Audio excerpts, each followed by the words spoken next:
देखो, order processing में sorry physical distribution जब गुड्स काम करते हैं तो उसमें बेसिकली चार इंपॉर्टेंट डिसीजंस है जो हम लोग को लेना होता है।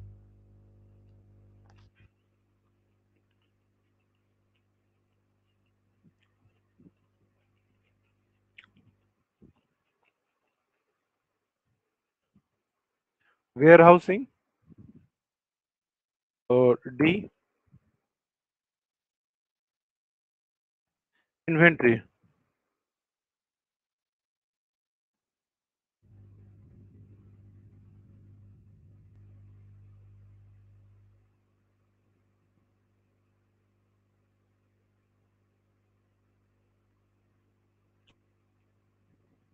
ऑर्डर प्रोसेसिंग का मतलब क्या होता है कि कस्टमर से ऑर्डर लेना और उसका फुलफिलमेंट के लिए काम करना स्टार्ट कर देना। जैसे आप लोग होटल वगैरह में जाते हो या पिज्जा खाने, तो आप अपना ऑर्डर लगा देते हो, ऑर्डर दिखाता है कि ऑर्डर प्रोसेसिंग, ठीक है, और आपको सामान मिलने तक के प्रोसेस को क्या होता है, फुलफिलमेंट करता है, कंपनी फुलफिल करती है, ठीक है।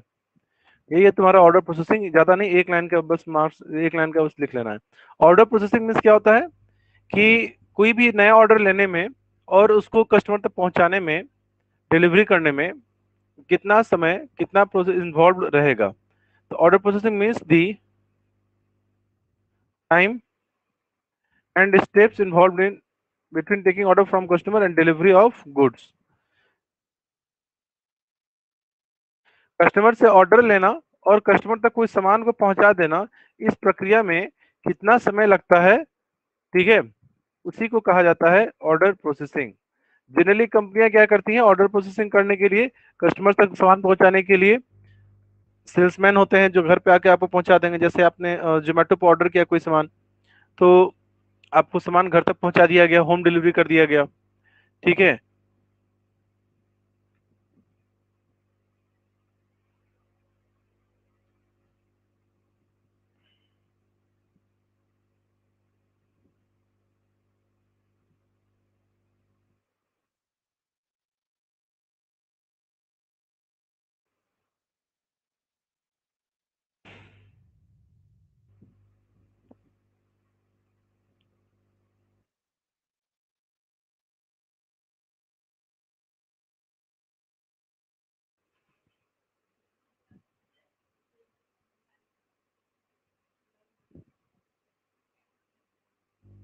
इसको लिखो, समझाता हूँ।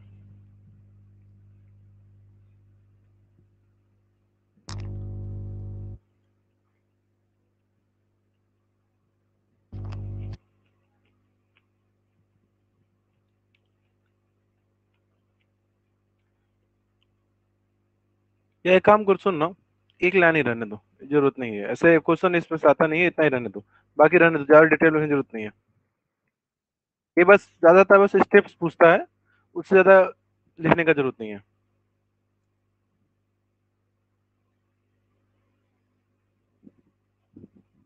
ट्रांसपोर्टेशन, ट्रांसपोर्टेशन समझ रहे हो, जहाँ पे सामान का प्रोडक्शन हुआ और कस्टमर तक गुड्स को पहुंचाने का काम, इसका काम करता है ट्रांसपोर्टेशन।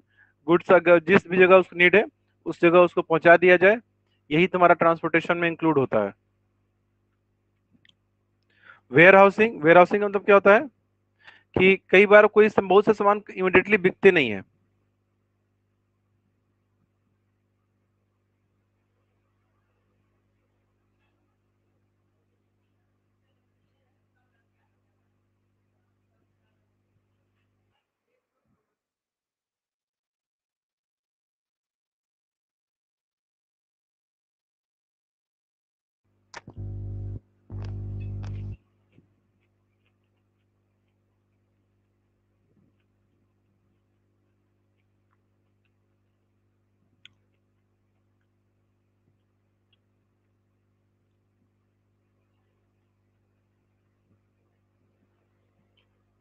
सर रिकॉर्डिंग ऑन कर लीजिए।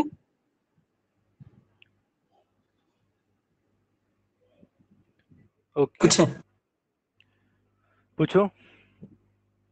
वेयर हाउसिंग रिपीट कीजिए। Warehousing. देखो, हाँ, वेयर हाउसिंग का मतलब क्या होता है, देखो, मान के चलो कि चावल का सीजन होता है। चावल किस सीजन में होता है ऋषु? साल भर चावल का प्रोडक्शन होता है कि किसी पार्टिकुलर सीजन होता है? सर साल भर। बेवकूफ आदमी, साल भर खेत में चावल होता है। रबी नो सर, क्रॉप, मतलब खरीफ क्रॉप दुकान सब में। नहीं नहीं, किसान किसान के कर रहा हूँ, प्रोडक्शन। किसान जब तक प्रोडक्शन करता है तो क्या वो साल भर चावल का सर खेती के लिए एक होता है? नहीं ना। सीजन तो में होता जैसे है। बरसात, हाँ, एक पर्टिकुलर सीजन है तुम्हारा जिसमें उसका प्रोडक्शन होता है, लेकिन उसका कंजम्पशन तो साल भर होता है। Yes sir. माइक ऑन करो। ठीक है। तो मान के चलो कि मतलब इस पूरे भारत में क्या होता होगा कि 2-3 महीने हैं ऐसे पर्टिकुलर जिस टाइम पे सिर्फ चावल का प्रोडक्शन होता है। उसके बाद क्या होता है, चावल का प्रोडक्शन नहीं हुआ, लेकिन इसकी डिमांड तो तुम्हारी साल भर रहेगी, लोग साल भर चावल खाएंगे। Yes sir. तो लोग एक ही बार क्या करते हैं, 3 महीने में इतना प्रोडक्शन कर लेते हैं, इतना प्रोडक्शन कर लेते हैं कि साल भर काम चल जाए। यस तो सर। जब तुम इतना हेवी क्वांटिटी में सामान प्रोडक्शन करोगे तो उसको रखने की जगह चाहिए कि नहीं चाहिए? कहीं पे कहीं सुरक्षित जगह हो, खराब नहीं हो, कीड़े मकोड़े नहीं पड़े, चूहे नहीं पड़े, सड़ नहीं जाए, कैसा जगह चाहिए होगा? वही जगह को वेयर हाउसिंग कहते हैं। ठीक है। तो वेयर हाउसिंग क्या होता है, और जैसे मान के चलो कि कोई कंपनी है, एक बार में प्रोडक्शन करती है गुड्स का, अगर तो कंपनी जानती हो, कंपनी काफी ज्यादा प्रोडक्शन करता है सामान को, तो छोटे मोटे क्वांटिटी तो बनाएगा नहीं ना। वो एक बार बनाएगा 1 लाख, 2 लाख, 10 लाख, 20 लाख, 50 लाख, ऐसे करके इतना ह्यूज क्वांटिटी में बनाएगा। लेकिन क्या उसका सारा सामान जरूरी है इसी साल बिक जाएगा? कई बार तुम सामान खरीदते हो तो मैन्युफैक्चरिंग डेट 1 साल पहले का भी होता है। तो आखिरकार कंपनियों को जो सामान उनका बिका नहीं उसको भी रखने के लिए जगह चाहिए कि नहीं चाहिए? हाँ या ना? यस सर, सही है। तो ये वेयर हाउसिंग तुमको क्या देता है? देखो, वेयर हाउसिंग का बेसिकली मतलब है गोडाउन, बड़ा सा गोडाउन। तो उस गोडाउन में हम सामान क्यों रखेंगे? हो सकता है कि मेरा सामान बिके ना, बिका नहीं हो, अनसोल्ड हो, उसको रखने की जरूरत है। स्टॉक हो करके सकता है कि रखेंगे। हम मान के चलो कि मैंने चावल का प्रोडक्शन कर लिया, लेकिन अभी नया चावल है तो नया चावल तो मैं खाने लायक होता नहीं है वो, उसको साल भर बाद वो बिकेगा। तो कई बार गुड्स का प्रोडक्शन आज हो गया है, लेकिन इसका कंजम्पशन कुछ साल के बाद होगा, कुछ समय के बाद होगा, इमीडिएट नहीं कर सकते हो। फिर उसको रखने के लिए जगह चाहिए कि नहीं चाहिए तुमको? यस तो वेयर हाउसिंग तुमको यही सुविधा प्रदान करता है कि क्रॉप्स तुम्हारे चाहे बिके नहीं हो, चाहे तुम्हारे क्रॉप्स का डिमांड नहीं हो। ठीक है। जैसे कुछ तुम्हारा प्रोडक्शन हो गया, लेकिन कुछ ऐसे क्रॉप्स, फल होते हैं जिनका डिमांड सिर्फ एक पार्टिकुलर सीजन में होता है। तो उस समय में जैसे भी आम का देखो, आम का डिमांड सिर्फ इसी महीने 3 महीने रहेगा। ठीक है। तो जो लोग भी प्रोडक्शन कर रहे होंगे आम का, वो उनको इतना ह्यूज क्वांटिटी में हो रहा है कि उनको उसको स्टोर करके के रखने की जगह चाहिए होगा। जैसे मंडी में जाओ तो मंडी में देखते हो ना, बड़े बड़े गोडाउन्स होते हैं, लोग उसी में सामान रखता है अपना। तो ये सुविधा तुमको क्या होता है, ये तुमको वेयर हाउसिंग प्रोवाइड करता है। ठीक है। जैसे कोई कंपनियां यस ठंडी में गर्मी, जैसे कोई कपड़े बनाने की कंपनी है, वो गर्मियों के भी कपड़े बनाती है, ठंडियों के कपड़े बनाती है। तो ऐसा तो नहीं है कि गर्मियों के कपड़े हैं तो नवंबर दिसंबर में वो प्रोडक्शन चालू करेगा। वो लोग प्रोडक्शन क्या करता है, पहले ही कर लेता है। तो कई बार ऐसा होता है कि तुम जो प्रोडक्शन कर रहे हो, उस गुड्स का डिमांड अभी नहीं होगा, कुछ समय के बाद होगा। ठीक है। इमिडिएटली तुम्हारा कुछ सामान नहीं बिकेगा। यस जैसे एसी है, ये इसका डिमांड जो होता है, कूलर हो गया, इसका डिमांड साल भर नहीं होता है, सिर्फ गर्मियों के मौसम में होता है। लेकिन जो कंपनियां ऐसा प्रोडक्शन करती हैं वो साल भर प्रोडक्शन करती हैं। तो गुड्स को स्टोर करती हैं कि अभी ऑफ सीजन है, जब बाद में सही सीजन आएगा, ऑन सीजन आएगा, तब हम सामान को बेचेंगे। तो उस टाइम पीरियड के लिए उनको सामान रखने के लिए कोई जगह चाहिए कि नहीं चाहिए, जहां पर उसको रख सके? तो यही सुविधा तुमको कौन देता है? Warehousing. ठीक है।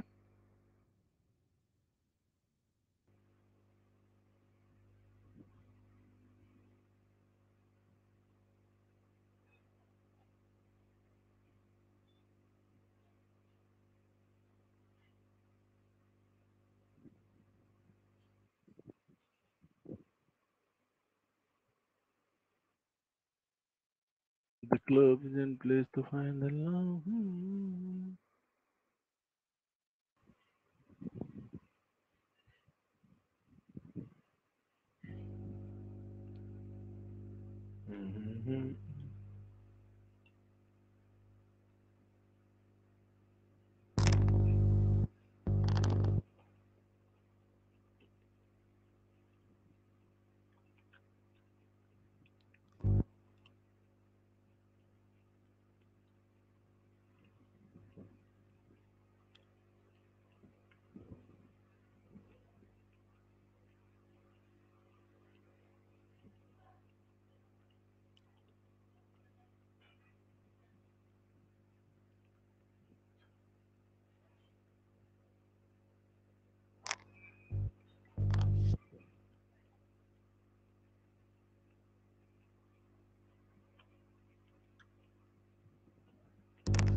लिख रहे हैं आप लोग?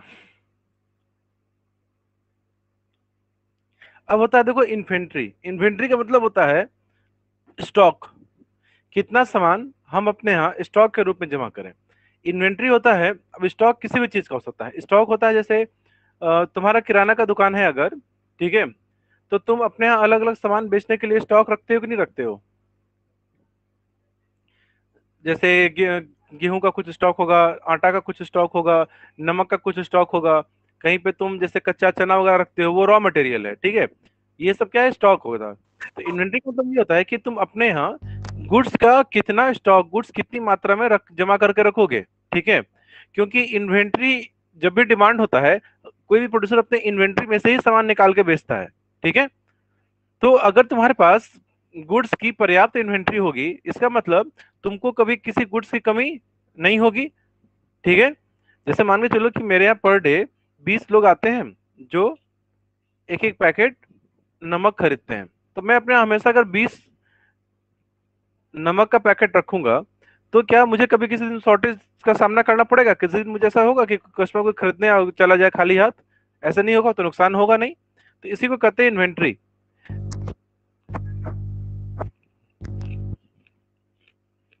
मतलब सर कोई भी गुड्स को स्टॉक करके रखो। गुड्स नहीं, किसी भी चीज को जमा और इकट्ठा करके रखा गया हो। तुम्हारे किचन में क्या हमेशा बनी बनाई साग सब्जियां ही रखती हैं क्या? सर। कच्चे सामान भी तो रहते हैं ना, कच्चा रॉ मटेरियल तो रहता है। कच्चा रॉ मटेरियल मतलब आलू प्याज, ये क्या है? रॉ मटेरियल है, कच्चे माल है ये। इनको कन्वर्ट किया जाता है किसमें? फिनिश गुड्स में। जब सब्जी बन जाता है तो फिनिश गुड्स हो गया वो, समझे?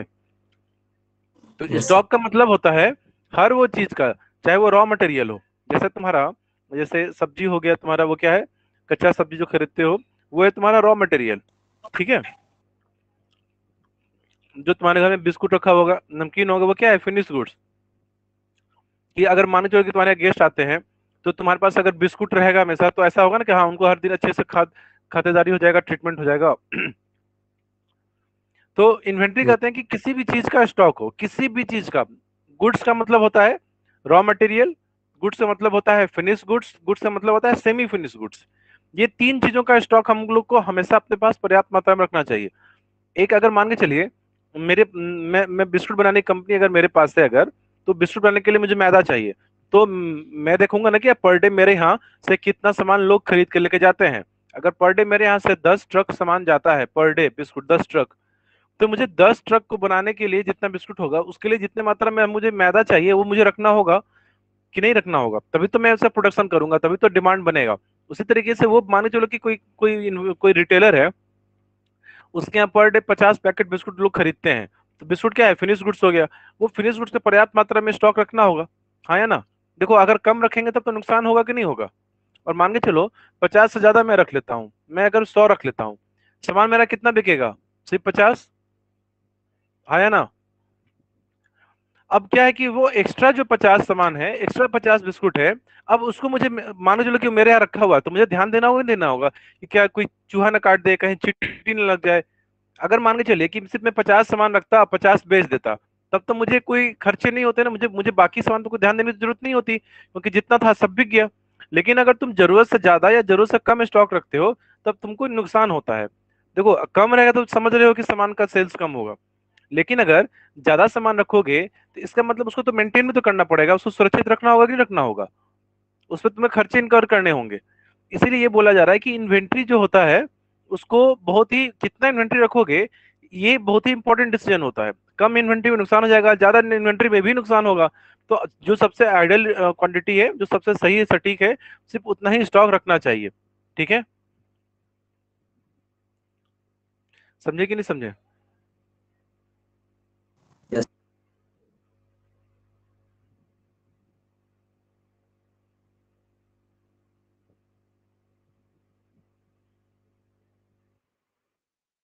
चलो हेडिंग डालो, प्रमोशन।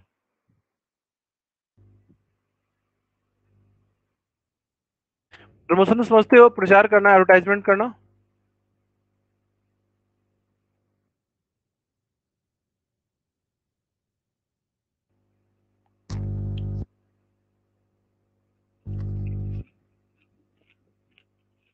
सर तो ये प्रमोशन का मतलब एडवर्टाइज का हुआ, तो जो एक कंपनी में जॉब में प्रमोशन होता है वो क्या होता है? वो अलग दूसरा प्रमोशन होता है। वो होता है कि तुमको नया जॉब, प्रमोट नया कर दिया पोजीशन। गया। वहां पर इंसानों का प्रमोशन होता है, यहाँ पे सामान का, गुड्स का प्रमोशन होता है। प्रमोट प्रमोट का मतलब एक ही होता है, आगे बढ़ाना।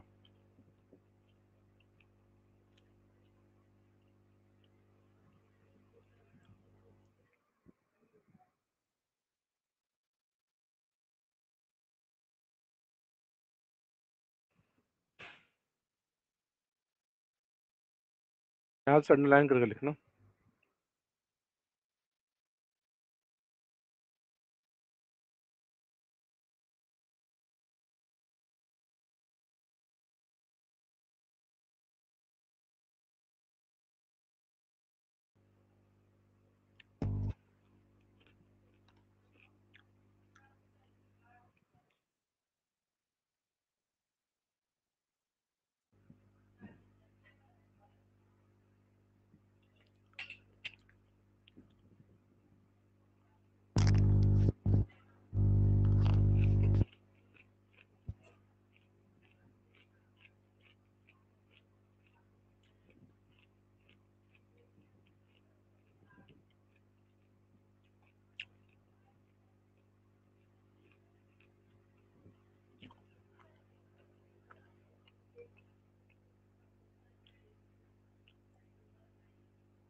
तो प्रमोशन मिक्स में बेसिकली हम ये फैसला लेते हैं कि हम अपने गुड्स को प्रमोट कैसे करें। उसके लिए प्रमोशन का क्या माध्यम अपनाएं, किसको सिलेक्ट करें, किसको सिलेक्ट नहीं करें। तो देखो, प्रमोशन में होता है कि किसी भी गुड्स और सर्विसेज को प्रमोट करने के लिए लिए गए सारे फैसले, सारे डिसीजंस। तो अब इसमें क्या होता है, इसमें होता है कि जब तुम प्रचार करोगे तो कोई ना कोई मीडियम सेलेक्ट करोगे कि नहीं सिलेक्ट करोगे। हम फेसबुक पर प्रचार करें, हम इंस्टाग्राम में प्रचार करें, हम टीवी में प्रचार करें, हम न्यूज़पेपर में प्रचार करें, ठीक है। प्रमोशन करने के लिए कौन सा मेथड, हम फ्री सैंपल दे कस्टमर्स को, हम कस्टमर को हाई क्वालिटी गुड्स प्रोडक्ट करें। जैसे तुम देखते हो, जब कंपनियां नया नया फोन लॉन्च करती हैं तो उनका प्रमोशन टेक्निक क्या होता है कि हम मेरे अपने फोन की क्वालिटी को हम सबसे बढ़ा चढ़ा के बताते हैं कि इसमें ये फीचर्स है, इसमें ये खासियत है, ठीक है। पब्लिसिटी कैसे बढ़ाया जाए गुड्स का, पब्लिक रिलेशंस, कस्टमर के साथ अपने संबंधों को कैसे सुधारा जाए। तो यही सारा डिसीजंस लिया जाता है तुम्हारा प्रमोशन मिक्स में।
लिख लिया आप लोग इसको।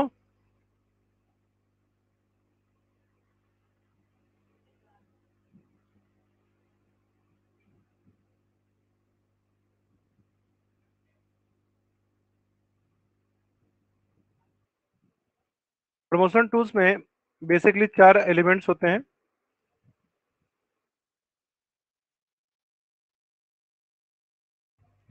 एक होता है एडवर्टाइजमेंट, दूसरा होता है सेल्स प्रमोशन, तीसरा होता है पर्सनल सेलिंग और चौथा होता है पब्लिक रिलेशंस। तो एडवर्टाइजिंग का मतलब क्या होता है? एडवर्टाइजिंग तुम समझ रहे हो, प्रचार करना, ठीक है।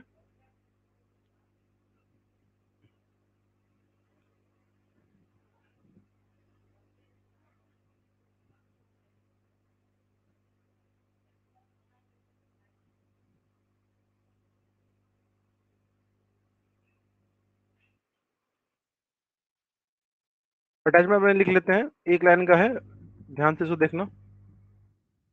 देखो एडवर्टाइजमेंट क्या होता है, एक इम्पर्सनल होता है, इम्पर्सनल प्रेजेंटेशन। देखो ये प्रेजेंटेशन जो होता है ना, वो दो तरीके से होता है। जैसे मैं अगर आपको भी पढ़ा रहा हूँ, ये क्या है, पर्सनलाइज्ड बेस्ड पढ़ाई है, ठीक है।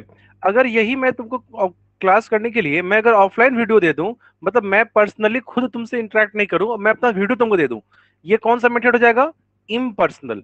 तो इम्पर्सनल में जो एडवर्टाइजर होता है, जो प्रचार करवा रहा है, वो अपने कस्टमर से डायरेक्टली कम्युनिकेट नहीं करता है, भाया मीडियम करता है। तो इसीलिए इसको क्या कहते हैं, इम्पर्सनल प्रेजेंटेशन करते हैं, ठीक है। जहां पे और बेसिकली उसका गोल टारगेट ये रहता है कि लोग मेरे प्रोडक्ट्स के बारे में, मेरे गुड्स के बारे में, ठीक है, मेरे गुड्स में क्या क्या फीचर्स हैं, क्या क्या खासियत हैं, उसके बारे में ये लोग जाने। एक मिनट, वहां गेट पे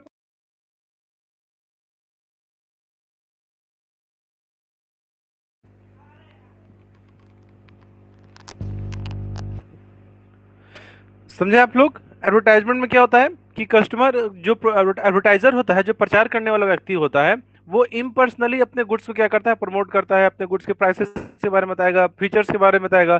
जैसे जितना भी मोबाइल फोन का तुम प्रचार देखते हो, वो कौन सा प्रेजेंटेशन है, इम्पर्सनल।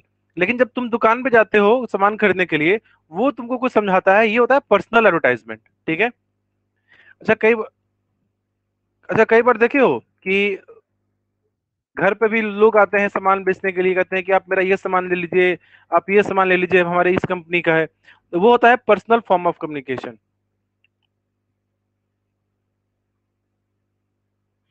बड़ा लंबा चैप्टर है लेकिन।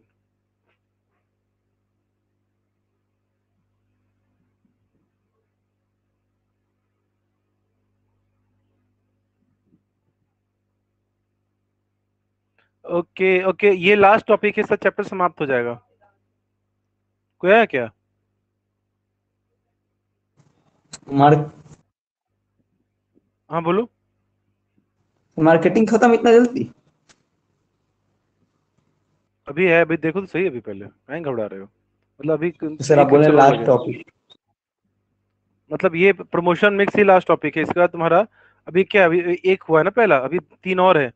इन तीनों को पढ़ेंगे, इन तीनों का फीचर्स पढ़ेंगे, उसके बाद खत्म होगा ये। सर इसको जब सारा सब्जेक्ट खत्म हो जाएगा तो एक बार और पढ़ा दीजिए, लास्ट एग्जाम के समय रिवीजन। हाँ, रिवीजन के पॉइंट ऑफ व्यू से पढ़ाऊंगा, अब ऐसा थोड़े होगा 10 10 दिन का लेक्चर लूंगा फिर। नो सर, रिवीजन के पॉइंट। ठीक।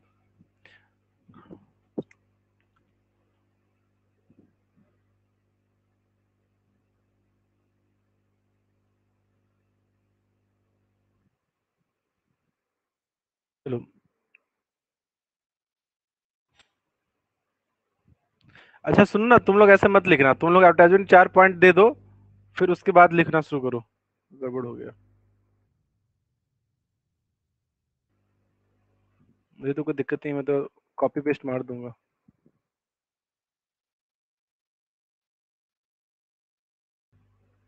अगर लिख भी लिए तो कोई फर्क नहीं पड़ता है, वापस से इसको इस तरह से कन्वर्ट कर लेना।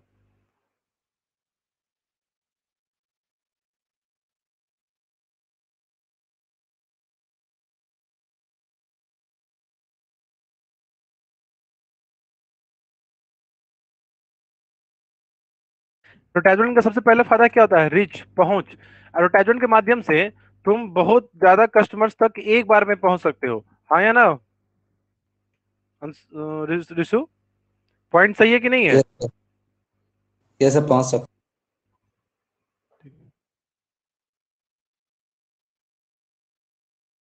दूसरा चॉइस, आज के समय में तुम कौन सा मीडिया यूज करना चाहते हो एडवर्टाइजमेंट करने के लिए, उसके लिए तुम्हारे पास बहुत सारे ऑप्शंस हैं। तुम प्रिंट मीडिया यूज करना चाहते हो, प्रिंट मीडिया मतलब न्यूज़पेपर में, ठीक है। तुम ऑडियो वीडियो यूज करना चाहते हो, कैसा यूज करना चाहते हो, यूट्यूब यूज करना चाहते हो, सोशल मीडिया यूज करना चाहते हो, तो तुम्हारे पास काफी ज्यादा चॉइसेस भी होते हैं एडवर्टाइज करने के लिए। सर अभी के समय तो बेस्ट यूट्यूब है। सोशल मीडिया, यूट्यूब नहीं, सोशल मीडिया, सारे सोशल मीडिया। सबसे अच्छा। ज्यादा इंस्टाग्राम, इंस्टाग्राम पे डायरेक्ट जो ऑडियंस है, ठीक है, जो खरीदो तो उनसे डायरेक्ट होता है तुम्हारा legitimacy।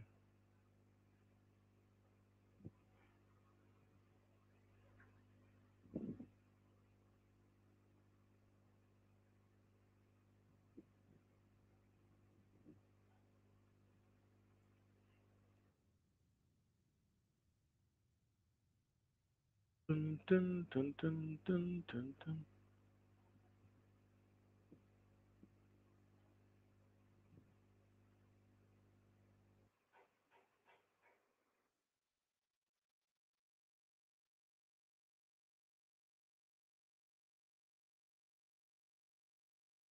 हाँ माँ, चाची आई है।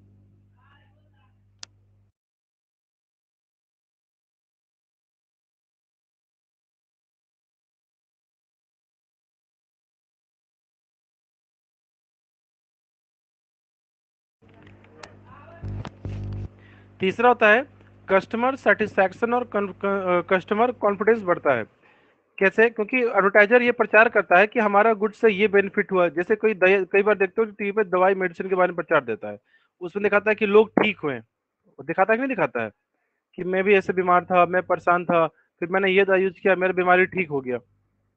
इससे क्या होता है, कस्टमर सेटिस्फैक्शन और कस्टमर कॉन्फिडेंस क्या होता है, इम्प्रूव होता है। लोग सामान को लेते हैं कॉन्फिडेंटली कि चलो ठीक है, हमारा इससे कुछ फायदा होगा, बेनिफिट होगा।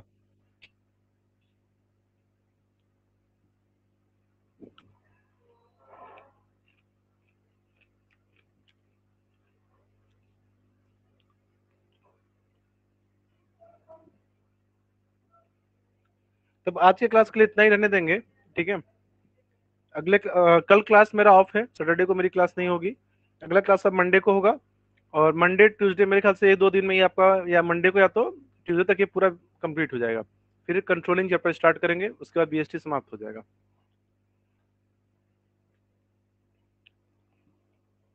और बाकी आप लोग का फीस कब तक जमा हो रहा है, एक एक करके पूछना पड़ेगा। चौबे जी, आप जमा कर दिए हैं फीस? सर आ जाएगा, वो प्रॉब्लम से थोड़ा। ओके। राहुल, शिष्या, अंकिता, आप लोगों का? बोले हैं पापा को, पता नहीं क्यों नहीं कर रहा है। ओके, बताओ कैसे होगा। दिक्कत तो हम लोग को भी है ना, ऐसे करोगे तो दिक्कत तो सबको होगा। हम्म? अब बाकी लोग, आप लोग जमा कर दो, ठीक है। अब ज्यादा 10 बार बोलना पड़ा पसंद नहीं है, लेकिन पैसे की जरूरत आप लोग को भी होगी, पैसे की जरूरत हम लोग को भी होती है। हमारा रेंट, इलेक्ट्रिसिटी बिल, ये सब चालू हो चुका हुआ। अगर हमें कुछ होगा तो फिर पढ़ाई अफेक्ट हो जाएगा, ठीक है। तो आप लोग टाइमली जमा कर देना है। ऐसे भी 10 से 15 से हम लोग 20 तक या महीने के लास्ट तक का भी टाइम दे दिए आप लोग को, तो उस टाइम पे आप लोग को क्लियर करते रहना है, ठीक है। क्लासेस रेगुलर चल रहे हैं, सब कोई मेहनत करा, फिर क्लासेस फिर 3 दिन कर दूंगा फिर उसके बाद, अगर फाइनेंशियल प्रॉब्लम नहीं है तो। खैर, ध्यान दीजिएगा, ठीक है। बाकी अब मंडे को मिलते हैं फिर।